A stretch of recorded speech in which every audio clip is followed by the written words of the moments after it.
Fala pessoal, tudo bem? Faz um tempo que eu não apareço por aqui, né? Mas hoje eu precisei aparecer aqui para comentar com vocês sobre um tema que tem rondado um pouco as minhas reflexões esses últimos dias. Bem, antes de mais nada, vocês podem ver aqui pela camisa, né? Eu tô fazendo agora um curso de graduação em economia, né? Ciências econômicas. Então, além da minha formação em história, agora estou adquirindo uma formação em economia também.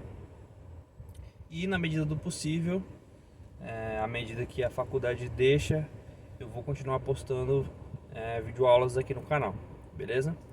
Mas indo agora para o tema que eu gostaria de comentar com vocês, lembrando que no vídeo passado, onde eu gravei com o intuito de falar sobre opinião pessoal, né? O tema era liberalismo, né? Comentei um pouco sobre a questão do liberalismo e hoje eu quero continuar no tema do liberalismo, porém falar sobre liberalismo de uma ótica um pouco diferente, que é a ótica da religião. Então, na verdade, assim, qual que é a minha tese principal aqui desse comentário, dessa opinião, né? Basicamente, me surgiu nas minhas reflexões a ideia de que o liberalismo ele se tornou algo inevitável do ponto de vista de uma ideologia que precisava surgir dentro da civilização ocidental para abarcar as tensões e para poder dar suporte a uma revolução social que precisava acontecer, né? E aí desfazer essas tensões sociais que estavam sendo criadas. Então, bem, primeiramente vamos definir aqui os termos, né? Por civilização ocidental, eu quero me referir inicialmente ao contexto da Europa ocidental cristã e mais especificamente católica. Então vamos lá, dentro dessa civilização, o que a gente nota é que existe uma centralização religiosa muito forte. E em que sentido? Você tem um clero, que é um clero de bispos, que estão espalhados pelo continente, e esse clero, ele possui uma autonomia local bem, digamos assim, fraca, uma autonomia local bem, digamos assim, vulnerável, pequena, parca. E as grandes decisões sobre as questões da cristandade, todas acabam remetendo para a sede Roma. Então a sede Roma, desde o cisma lá, então aqui a gente está considerando ali na pré-reforma protestante, né? Então vamos imaginar aqui no século XII, XIII, XIV, século XV já inicia ali, né, a pré-reforma protestante. Então a gente tem uma igreja católica romana que já desde o cisma, do grande cisma Oriente e Ocidente, já está separada das suas irmãs orientais, né? Então já está separada da comunhão com Antioquia, com Jerusalém, com Alexandria, com Constantinopla. E aí ela se vê, então, defendendo a tese de que o Papa possui uma jurisdição universal, de forma que todo bispo precisa se submeter à autoridade do Papa e que o Papa tem a última palavra em todas as questões conflituosas, digamos, que surjam dentro da cristandade, né? Isso aí, obviamente, para quem conhece um pouco de história, sabe que isso é bem contestado, né? Assim, essa tese ela não é consensual, justamente porque as igrejas ortodoxas orientais elas já não aceitaram essa ideia já desde o século XI. Inclusive esse foi um dos motivos do cisma, né? Então o cisma teve uma dimensão teológica, obviamente, mas a dimensão política, e principalmente ligada a essa questão da autoridade do bispo de Roma, foi muito forte. Mas vamos lá, depois do grande cisma Oriente e Ocidente, a gente ainda tem, dentro do Ocidente, a linha de teólogos que vão advogar o conciliarismo, ou seja, de que o concílio ecumênico ele é superior à autoridade do Papa. E nesse sentido, ainda você não tem a centralização completa. Porque se antes você já havia uma centralização no bispo de Roma, por ele ter rompido comunhão com todas as outras sedes, então a autoridade que era dividida entre Roma e Constantinopla, agora está concentrada totalmente em Roma, porque Constantinopla é vista como uma igreja à parte, que não faz parte da Igreja Católica, né?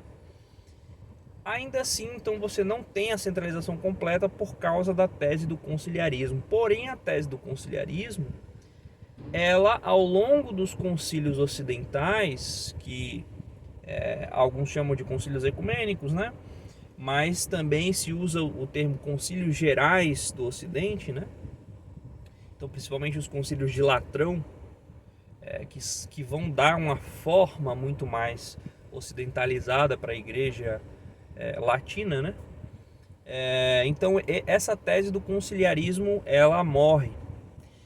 E o último concílio de Latrão, que foi inclusive o concílio onde foi julgado o caso do Jan Hus e do Jerônimo de Praga, que foram os primeiros protestantes, né? E ambos foram condenados à morte, foram condenados à fogueira, né? Esse mesmo concílio, que foi o último concílio de Latrão antes de vir o concílio de Trento, ele também acabou de vez com essa tese do conciliarismo. E aí a gente tem, portanto, esse estabelecimento de uma igreja católica ocidental, latina, plenamente centralizada na figura do Papa. Então a centralização atinge quase o seu ápice. É óbvio que essa centralização vai ainda aumentar mais depois do Concílio de Trento e depois ainda com o Concílio Vaticano I, essa centralização ela ainda cresce. Só que nesse ponto que nós estamos falando, antes do Concílio de Trento, ela já estava em uma fase já bem avançada por causa da derrota do conciliarismo. E aí, no que isso entra a questão do liberalismo? Bem, aí a gente precisa definir o liberalismo. Por quê? Porque a partir do momento que a gente entende o que é o liberalismo e a gente compara com o cenário religioso da Europa, a gente vê por que essa fratura entre pensamento social, cultural, liberal, filosófico, né? Que é um pensamento então que surge de forma independente da fé, digamos assim, ou em paralelo com a fé, que esse pensamento vai então entrar de choque com a tradição dogmática católica romana, né? A gente entende por que isso acontece. Então vamos lá, definindo o liberalismo. O liberalismo nada mais é do que a tentativa de uma construção filosófica e jurídica e moral, de uma teoria política e social que tenha como base, que tenha como princípio, que tenha como ponto de partida a ideia do indivíduo. E a ideia do indivíduo enquanto gozando de autonomias naturais que depois vão ser incorporadas na linguagem jurídica como liberdades civis ou liberdades individuais, certo? Então esse é o liberalismo. O liberalismo é a construção de uma ordem, tá? É a construção de uma ordem filosófica, jurídica, cultural, que parte de um anseio político de emancipação individual. Ou seja, pensar a sociedade tendo como base o indivíduo, né? Mas então, quando a gente compara esse cenário religioso da Europa, como eu coloquei, onde você tem toda a Igreja Católica centralizada na figura do Papa, principalmente, como eu falei, com a derrubada da tese do conciliarismo, e já ali depois dos concílios de Latrão e tal. E você compara isso com a tese liberal, com o pensamento liberal, que é justamente essa emancipação do indivíduo. Você percebe aí semelhanças e diferenças. Uma semelhança é a noção de indivíduo único, ou melhor dizendo, de que o ponto de partida para a defesa de uma autoridade, a defesa de um sistema, ele está em um indivíduo. Como assim? Ora, se toda a religião ocidental cristã está centralizada no bispo de Roma, que é o Papa, então você tem um indivíduo que sustenta toda a ordem eclesiástica. É óbvio que, aprofundando dentro da doutrina católica, muitos vão alegar que esse indivíduo não age sozinho, ele age em comunhão com o colégio dos bispos e tal, mas fato é que existe uma diferença muito grande entre as prerrogativas que o patriarca do Ocidente, ou seja, o Papa, possui dentro do cristianismo ocidental, e as prerrogativas que um arcebispo, um metropolita, um patriarca, um católicos possui no Oriente, né? Então, por mais que esse bispo de Roma ele não governe isoladamente, mas ele governa sim com uma proeminência individual muito maior do que a gente percebe nas igrejas orientais. Então, a título de comparação, a gente tem o patriarca de Moscou, a gente tem o patriarca de Constantinopla, a gente tem o patriarca de Antioquia, a gente tem o patriarca de Alexandria, mas todos eles têm o seu Santo Sínodo, e o Santo Sínodo, para o pensamento oriental, ele possui uma autoridade que é no mínimo igual ou mesmo superior à do patriarca, né? Na verdade, assim, estritamente falando, ela chega a ser mesmo a superior ao próprio patriarca, né? Porque a igreja, de fato, ela é governada pelo Santo Sínodo, né? Pelo Santo Sínodo. Então existe uma diferença aí muito grande. O patriarca, ele goza de muito menos autonomia, muito menos poder individual. O poder está assentado mesmo no sínodo dos bispos, no Santo Sínodo daquela jurisdição, daquela igreja. Mas aí por que isso é importante? Justamente porque no Ocidente, então, o indivíduo, que no caso específico aqui é o bispo de Roma, ele ganha uma projeção como um poder único, um poder, digamos assim, monárquico, justamente diferindo do cristianismo histórico, do cristianismo do primeiro milênio, onde você tinha uma série de sés episcopais que se, digamos assim, vigiavam entre si, que se controlavam entre si. Então você tinha ali, com o fechamento do Concílio de Calcedônia, você tem ali o estabelecimento de uma quíntupla organização do poder, uma quíntupla partição do poder eclesiástico, obviamente, né? Que é os patriarcas das sedes de Alexandria, Antioquia, Jerusalém, Constantinopla e Roma gozam do poder sobre a igreja. Mas aí a gente percebe então no Ocidente o indivíduo patriarca eclesiástico, patriarca da fé, um indivíduo clerical, digamos assim, né? Crescendo a esse nível de autonomia diante dos seus comuns. E isso é um ponto de convergência com o liberalismo, porque o liberalismo ele parte daí também. Ele parte de uma autonomia do indivíduo em detrimento dos seus comuns, né? Porém, por mais que haja essa convergência, vocês vão perceber que a divergência vai ser muito maior e muito mais forte. Por quê? Porque antes do liberalismo emergir, existe uma tensão na Europa que é a tensão de grupos ou indivíduos não aceitarem essa autoridade central.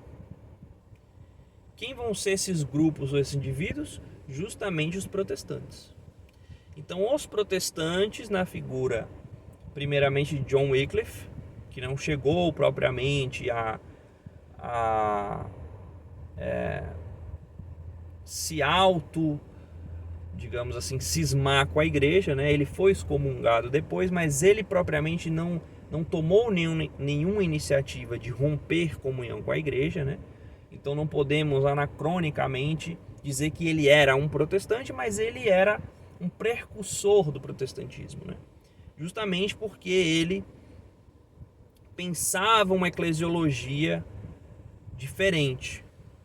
E aí depois a gente vai para, aí sim, propriamente um protestante, que é o John Hus, ou Jan Hus, como queira, que ele sim vai claramente, publicamente, explicitamente, a plenos pulmões, rejeitar a autoridade central. Vai rejeitar a autoridade central. E aí a gente vê o quê? Jan Hus, ele traz consigo todo o apoio de uma comunidade, todo o apoio de uma pequena nação, que é a nação dos tchecos, né? Da Boêmia e da Morávia. Inicialmente na Boêmia, depois com a Morávia também. E esse povo, os boêmios e os morávios, eles vão se ver representados em Jan Hus. Então você tem um líder local, você tem alguém que está diretamente, digamos assim, próximo à realidade do povo. Alguém que vê com os próprios olhos os problemas e os conflitos e as corrupções que acontecem na igreja local. E aí o que a gente percebe? Que como a autoridade ela está tão centralizada, esses focos, digamos assim, regionais, esses focos mais limitados, né, da própria esfera regional mesmo, eles se veem desprendidos, eles se veem não representados, eles se veem alienados da administração central. É o que a gente percebe muitas vezes aqui no Brasil com relação a Brasília, né? Onde a gente tem, por exemplo, uma região do nosso país, que é a região sul, que claramente a gente percebe um número grande de pessoas do sul que reclamam dessa centralização em Brasília, da administração pública, né? Então o sul não se vê, por exemplo, ganhando nada com essa centralização em Brasília. Então aqui a gente poderia fazer um paralelo, ou seja, as igrejas da Europa todas estavam submetidas a uma única autoridade individual, que não é puramente individual, que não é isoladamente individual, mas que possui uma proeminência de um indivíduo. Por mais que esse indivíduo não governe sozinho, mas ele possui uma proeminência muito maior a partir do momento em que se tem a ideia de que ele possui uma jurisdição universal, que se tem a ideia de que ele tem a última palavra, mesmo acima dos concílios ecumênicos, certo? Inclusive, ele é quem ratifica quais são os concílios ecumênicos, né? Então aqui você vê essa tensão que há entre uma multivariedade, uma diversidade de etnias, de povos, de nações, como eslavos, germânicos, celtas e cristãos arabizados, que eram os moçárabes, por exemplo. E todos eles precisam se dirigir a uma mesma autoridade central, que muitas vezes está distante das suas realidades. A gente sabe, por exemplo, que justamente nessa época que fica ali entre o grande cisma e a Reforma Protestante, né? Então, mais ou menos nessa época que a gente tem ali a escolástica, né? E os concílios de Latrão, né? Que vão reformando a igreja, né? Tornando ela mais propriamente ocidental, mais aristotélica, né? A gente percebe ali também que o Papa, ele possui uma relação, de certa forma, ambígua e estranha com o rei da França. Então, por exemplo, o Papa, ele vai passar um tempo governando a igreja, não a partir de Roma, mas a partir de Avignon, que é uma cidade francesa, que está dentro dos domínios políticos do rei da França. Então você vê aí que essa autoridade central passa a ser instrumentalizada por uma das partes, né? Então, assim, essa tensão entre uma grande massa populacional multiétnica, falante de diferentes línguas, como por exemplo línguas românicas, línguas germânicas, línguas celtas e línguas eslavas, por exemplo, todas elas tendo que se reportar a uma mesma autoridade. E aqui é onde a gente percebe a diferença desse cenário religioso europeu para outras religiões de outros territórios. Então, por exemplo, o Islã, nessa época, já está bem avançada a sua expansão religiosa, tal. O próprio cristianismo ortodoxo, né, também está bem estruturado nos seus povos ali, né, que abraçaram o seu ethos, né.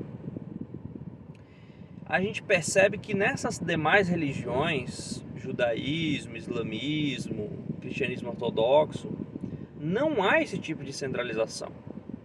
Então, cada grupo regional, cada grupo, digamos assim, cada comunidade regional, ela pode gozar de uma autogovernança, ela pode gozar de autonomia, ela pode se regular religiosamente. Então, o patriarca, por exemplo, copta, ele está próximo ao pensamento copta, mas ele não tem a obrigação de estar próximo do pensamento siríaco. E o patriarca siríaco, ele tem a obrigação de estar próximo do pensamento siríaco, mas ele não tem a obrigação de estar próximo do pensamento copta. E assim por diante, com os etíopes, com os armênios, com os mesopotâmicos, com os muçulmanos xiitas, com os muçulmanos sunitas, com os omíadas, de um lado, os abássidas do outro. Então você tem uma descentralização muito maior, religiosamente falando, onde cada comunidade regional consegue se autogerir, se autorregular. Ela não precisa de uma autoridade central que, digamos assim, esmague as autoridades locais. E é justamente isso que não acontece no Ocidente, porque justamente o Jan Hus ele surge como um líder natural e orgânico da comunidade boêmia e da comunidade morávia. Um líder muito mais próximo, muito mais ligado diretamente a eles do que o Papa de Roma. E isso se traduz, inclusive, no nacionalismo tcheco, que até hoje considera Jan Hus o grande pai fundador da pátria, o grande herói nacional, né? Então, Jan Hus hoje, para a República Tcheca, é o grande maior herói nacional, que é o grande pai fundador, que garante, digamos assim, ou que luta pela autonomia do povo tcheco, né? Por que isso é tão importante? Porque se as comunidades regionais elas têm essa possibilidade de autogoverno, de autogestão, de formação de uma identidade religiosa própria, de formação de um pensamento filosófico, teológico próprio, o liberalismo não é uma necessidade. O liberalismo não se torna uma necessidade. Por quê? Porque você tem cada grupo ganhando a sua identidade pelo contraste com os demais. Mas em uma cristandade relativamente homogeneizada e plasmada por uma autoridade central, o que acontece é que cada indivíduo ele não tem uma, digamos assim, ele não tem uma identidade regional que seja de fato ligada às suas raízes filosóficas, culturais, políticas, sociais. Então não é à toa que o protestantismo ele surge à margem do mundo latino. Por quê? Porque a Igreja Católica Apostólica Romana, ela prioriza, digamos assim, ou ela emerge da cultura latina. A própria língua litúrgica determina isso, que o latim é a língua litúrgica. E o protestantismo ele surge fora do mundo latino. Ele surge no mundo eslavo, de Jan Hus, dos boêmios, dos morávios. E depois ele tem continuidade na Alemanha de Lutero, de Wittenberg, onde você não tem ainda uma tradução completa da Bíblia para o alemão, por exemplo, né? Então, assim, essa falta de representatividade, essa falta de lideranças locais, de identidade regional, isso aí é o que causa a tensão necessária para o surgimento da necessidade de uma emancipação individual, porque se eu não tenho como me basear numa emancipação comunitária, se eu não posso usar a minha comunidade como um contraste com o outro, a única coisa que me distingue do outro, que poderia ser a minha comunidade regional, a minha etnia, a minha língua, ela é homogeneizada pela religião e por uma autoridade religiosa central, rígida. O que sobra? A consciência individual. Ora, se eu não tenho uma liderança orgânica que represente a minha comunidade, que represente os anseios próximos da minha comunidade, a única coisa que eu tenho só a mim mesmo. Então, Lutero, ele toma nas mãos a única coisa que ele dispunha, que era a sua capacidade individual de contestação. Percebe? Quando a gente tem o rompimento do cristianismo antigo com relação à Calcedônia, a gente não tem a necessidade da consciência individual se levantar contra o concílio. A gente tem comunidades regionais, étnicas, linguísticas, distintas filosoficamente, culturalmente, que se impõem, ou melhor, que se propõem, que se colocam como oposição ao concílio. Então você tem uma oposição dos cópitas, você tem uma oposição dos siríacos, você tem uma oposição dos armênios. Então esses três grupos principalmente são aqueles que vão se levantar e vão dizer: olha, isso não representa a nossa comunidade. Esse tipo de atitude não é possível dentro da Europa ocidental, da Europa pós-escolástica, porque não existe essas igrejas regionais, essas lideranças regionais. Não existe essa delimitação cultural étnica que distinga, faça essa distinção, que conecte esses indivíduos a grupos comunitários. O que você tem é uma homogeneização de todos ante uma única individual liderança. E obviamente essa liderança individual não representa todos, e portanto a sua autoridade passa a ser veementemente questionada, não a partir de comunidades, mas principalmente com Lutero a partir da consciência individual. Porque Lutero não tinha como,